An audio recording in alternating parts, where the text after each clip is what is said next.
नमस्कार दोस्तों, कैसे हो आप। उम्मीद करता हूँ अच्छे ही होंगे। आज मैं बताने वाला हूँ गौतम बुद्ध की एक ऐसी कहानी जिसे सुनकर आप बहुत कुछ सीख पाएंगे। तो चलिए शुरू करते हैं आज की ये कहानी। आश्रम के सभी बच्चे जब दूसरे कामों में लगे होते हैं तो एक बच्चा एक कोने में बैठा चुपचाप अपने आप में खोया रहता था। वो अक्सर किसी से ज्यादा बात नहीं करता था। आश्रम की सभी जिम्मेदारियां पूरी करने के बाद जहाँ सभी बच्चे पूरे दिन की घटनाओं की चर्चा करने लगते हैं, वहीं पर वो शांत रहने वाला बच्चा एक बरगद के पेड़ के नीचे बैठकर ध्यान करने लगता। सभी बच्चों को आश्चर्य होता था क्योंकि उसका कोई दोस्त नहीं था। वो अक्सर आश्रम में अकेला ही घूमता रहता था। ये देखकर उसके गुरु को बड़ी प्रसन्नता होती थी। उसे लगता था कि कोई तो है आश्रम में जो मौन यानी चुप रहने की ताकत को समझता है, उसके महत्व को समझता है। आश्रम के बारे में जब भी कोई जरूरी निर्णय लेना होता है तो उसकी राय जरूर लिया करते थे। लेकिन यह बात गुरुजी के एक दूसरे शिष्य को बड़ी खटकती थी क्योंकि वो गुरुजी का प्रिय शिष्य बनना चाहता था। इसलिए वो गुरुजी के सामने दूसरों बच्चों के कामों में कुछ न कुछ कमियां निकलता रहता था, जिससे गुरुजी उसे महान समझने लग जाए। अक्सर वो अपनी जिम्मेदारियां पूरी तरह से निभाने का दिखावा भी करता, चाहे उससे कोई सलाह ना भी मांगे, लेकिन फिर भी वो उन्हें अपनी सलाह देता रहता। वो बहुत ही बातूनी शिष्य था और आश्रम के दूसरे सभी बच्चों में बहुत प्रसिद्ध भी था क्योंकि वो सबसे हंसी मजाक करता था, उनसे दिन भर बातें करता रहता। इसलिए उसकी सबसे दोस्ती हो गई। लेकिन जब आश्रम के गुरु उसकी राय ना लेकर दूसरे बच्चों की राय लेते थे तो ये बात उससे खटकती थी। उसे ये लगता था कि वो उस दूसरे बच्चे से ज्यादा बुद्धिमान है, लेकिन गुरुजी फिर भी उसकी तरफदारी नहीं करते थे। ऐसा नहीं था कि गुरुजी को बातूनी शिष्य के स्वभाव के बारे में पता नहीं था, लेकिन गुरुजी उसे अपने तरीके से सीख देना चाहते थे ताकि उसकी ज्यादा बोलने की आदत, दिखावा करने की आदत, दूसरों में कमियां निकालने की आदत हमेशा हमेशा के लिए खत्म हो जाए और वो मौन रहकर ध्यान की गहराई को छुपाए। असल में हर सच्चे गुरु की यही इच्छा होती है कि वो किसी तरीके से उस बातूनी शिष्य को एहसास कराना चाहते थे कि चुप रहने से ही उसे असीम सत्य को जाना जा सकता है।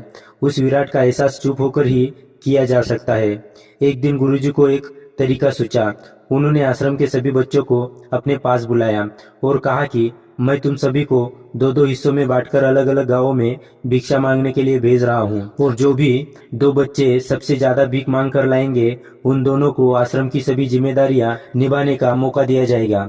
अपनी बात जारी रखते हुए गुरुजी ने बताया कि भिक्षा मांगने से हमारा अहंकार खत्म होता है, इसलिए हर शिष्य पूरे मन से भिक्षा मांगे। कोई भी इस काम को औपचारिकता में ना ले, वरना तो वो अपने जीवन का बहुत बड़ा ज्ञान खो देंगे।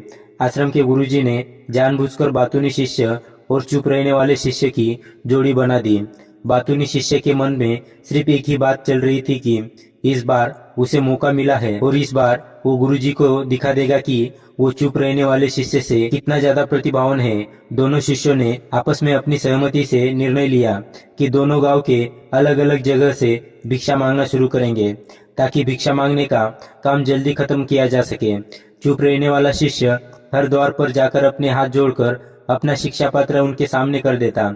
उसके चेहरे पर एक सादगी और उसकी आंखों में एक एकांत होता था, जिससे भिक्षा देने वाले उसे भिक्षा देकर अपने आप को अनुग्रहित समझते थे। वहीं पर दूसरा बातूनी शिष्य हर द्वार पर जाकर उनको कुछ न कुछ ज्ञान देने लगता था, जिससे ज्यादातर लोग उसे बिना भिक्षा दिए ही लौटा देते थे। पूरे गांव में भिक्षा मांगकर जब दोनों गांव के बीच में मिले तो बातूनी शिष्य ने देखा कि चुप रहने वाले शिष्य के पास उससे दोगुनी भिक्षा थी। ये देखकर उसे मन ही मन बहुत ठेस पहुंचा। लेकिन जब वो दोनों भिक्षा का सामान लेकर आश्रम की तरफ जा रहे थे तब बातूनी शिष्य को एक चालाकी सूझी। उसने चुप रहने वाले शिष्य से कहा कि हमें अपनी भिक्षा एक ही थैली में डाल लेनी चाहिए। गुरुजी ने हम दोनों को एक साथ भिक्षा मांगने के लिए कहा था। चुप रहने वाला शिष्य ने बिना कुछ बोले अपनी सारी भिक्षा उसके थैली में डाल दी। बातूनी शिष्य मन ही मन बहुत खुश हो रहा था कि अब गुरुजी को ये पता नहीं चलेगा कि ज्यादा भिक्षा हम में से किसने मांगी। उसे लग रहा था कि गुरुजी मुझे इससे कम प्रतिभावान समझेंगे, इसलिए उसने ये तरकीब लगाई। सभी शिष्यों के आने के बाद संध्या के समय जब सभी की भिक्षा तोली गई तो इन दोनों शिष्यों की भिक्षा सबसे ज्यादा निकली। गुरुजी ने इन दोनों का अभिवादन करते हुए आश्रम के सभी बच्चों के सामने उनकी पीठ थपथपाते हुए उन्हें मुबारकबाद दी और कहा कि मैं आश्रम का कार्यभार तुम दोनों को नहीं सौंप सकता। इससे आपसी मतभेद होने का खतरा रहता है, इसलिए तुम दोनों में से जो ज्यादा भिक्षा लेकर आया है आश्रम की जिम्मेदारी उसे ही सौंपी जाएगी। जब उन्होंने उनसे पूछा कि तुम में से ज्यादा भिक्षा कौन मांग कर लाया था, तो बातूनी शिष्य ने कहा कि गुरुजी, मैं इससे दुगनी भिक्षा मांग कर लाया था, लेकिन मुझसे गलती हो गई कि मैंने वो दोनों भिक्षा एक ही थैली में डाल दी। मुझे नहीं पता था कि आप ऐसा निर्णय लेने वाले हैं, वरना तो मैं अपनी शिक्षा का थैला अलग ही रखता।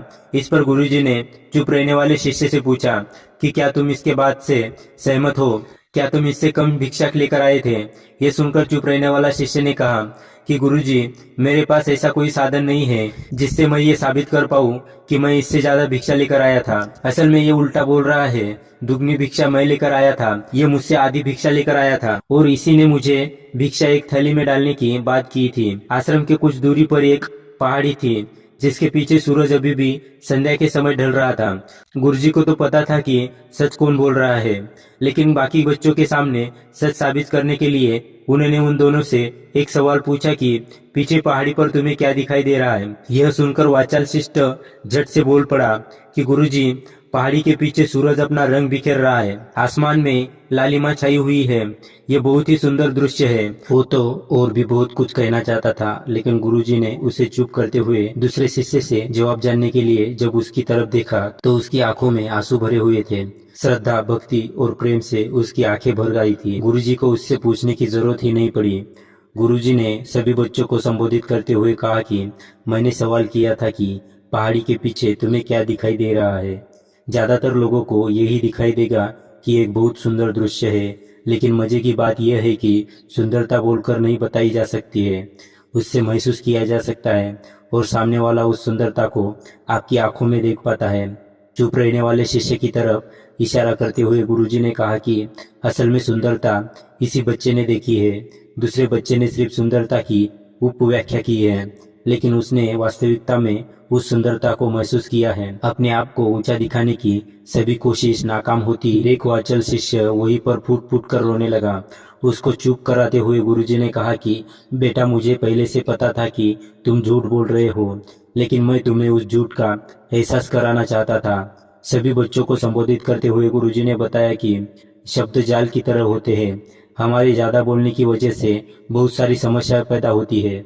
जब कोई आदमी एक बात को बढ़ा चढ़ाकर बोल देता है तो उसे सिद्ध करने के लिए वो शब्दों के जाल में फंसता चला जाता है और इसी वजह से अंतर्मुखी होने की बजाय वो बहुमुखी होता चला जाता है। वहीं पर जिस भी व्यक्ति को अपनी अंतर यात्रा करनी होती है उसे सबसे पहले चुप रहना सीखना होता है।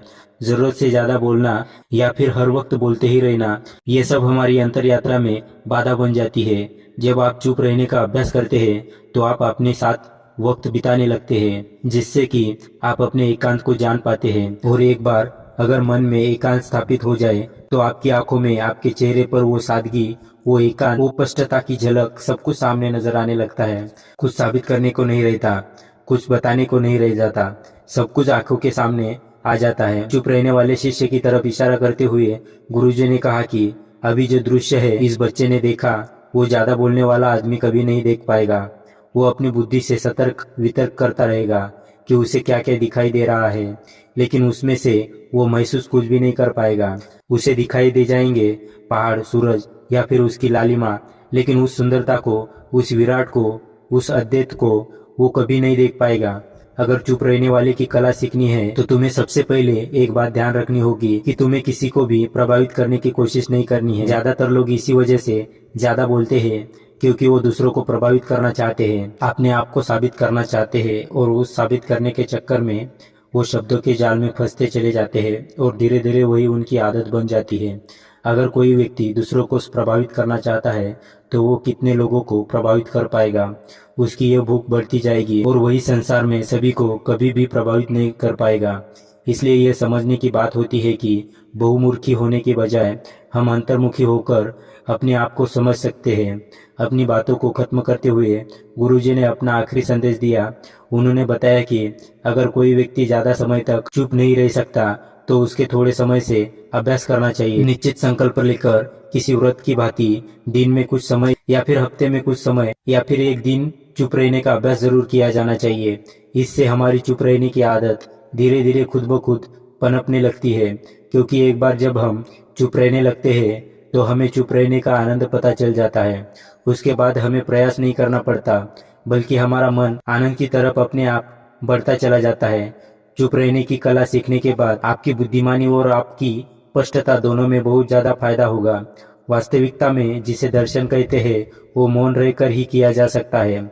इसके बाद सभी बच्चों से कुछ समय चुप रहने का संकल्प लेकर गुरुजी ने अपनी बात खत्म कर दी और सभी बच्चे रात्रि का भोजन करने के लिए एक साथ भोजन कक्ष में पहुंच गए। तो दोस्तों, कैसी लगी आज की ये कहानी हमें कमेंट बॉक्स में जरूर बताइए। तो मिलते हैं ऐसी ही अगली और कहानी में।